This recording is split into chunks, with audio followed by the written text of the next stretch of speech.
తాడిపత్రి పట్టణం నందలపాడు కాలనీ చెందినటువంటి బాల ఓబులేషు సుజాతమ్మ గారు పేద దంపతులు. వీరు శివసాయి మందిరంలో గుడి దగ్గర సేవ చేస్తూ జీవనాన్ని సాగిస్తున్నారు. ఇటువంటి సందర్భంలో సుజాతమ్మ భర్త గారైన బాల ఓబులేషులకు పక్షవాతంతో బాధపడుతూ మరి శివస్వాములు అర్చకులు మారుతి ప్రసాద్ స్వామి ద్వారా మా ఉద్యోగ ఉపాధ్యాయ సామాజిక సేవా సంస్థను ఆర్థిక సహాయం కొరకు చికిత్సకు మమ్మల్ని ఆశ్రయించడమైనది. మరి మేము కూడా ఈ కేసును పరిశీలించి ఆర్థిక సహాయం చేయాలని చెప్పేసి ముందుకు రావడం జరిగింది. మరి మేము ఆర్థిక సహాయం చేసే లోపే ఆయన తీవ్ర అనారోగ్యంతో స్వర్గస్థులు కావడం జరిగింది. కాబట్టి ఆయనకు ఆర్థిక సహాయం చేయలేకపోయినందువల్ల ఈరోజు మరి నిత్యావసర సరుకులను మనకు ఉద్యోగ ఉపాధ్యాయ సామాజిక సేవా సంస్థ ద్వారా వారికి అందించడం జరుగుతుంది.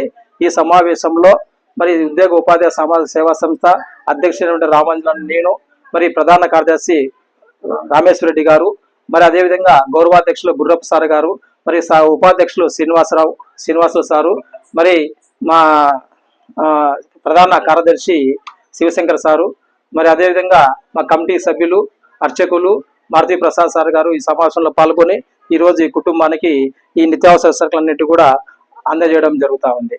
క్రమ అదేవిధంగా మీరు ఇచ్చినటువంటి ఈ సరుకులన్నీ కూడా మీరు ఉపయోగించుకొని, ఎందుకంటే మీరు మాకు ఆర్థిక సాయం కోసం మమ్మల్ని ఆశ్రయించడం జరిగింది. కానీ కొన్ని పరిస్థితులు కావడం వల్ల అది మీకు సరైన టైంలో అందిలేకపోవడం, ఎందుకంటే దేవుడు మాకు అవకాశాన్ని ఇవ్వలేదు. అందులోపలే మీ ఆయన తీవ్ర అనారోగ్యానికి గురై మళ్ళీ స్వర్గస్థులు కావడం జరిగింది.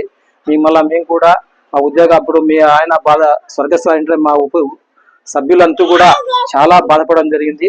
అందరం కూడా ఆయనకు ఆత్మ శాంతి కలగాలని చెప్పేసి మా ఉద్యోగ ఉపాధ్యాయ సమాజ సేవా సంస్థలు దాదాపు 200 మంది సభ్యులు కూడా మీ ఆయనను ఆశీర్వించడం జరిగింది. కాబట్టి మేము ఈరోజు అదే ఆ బాధతోనే మీకు నిత్యావసర సరుకులు అందజేస్తున్నాం. కాబట్టి ఈ సరుకులు స్వీకరించి మీరు కూడా ఇంకా సంతోషంగా బాధను మర్చిపోయి ఆయనకేం శాంతి దేవుడు మంచి స్వర్గాన్ని కల్పించుంటాడు ఉండాలని చెప్పేసి మా సంస్థ ద్వారా కోరుకుంటున్నాం.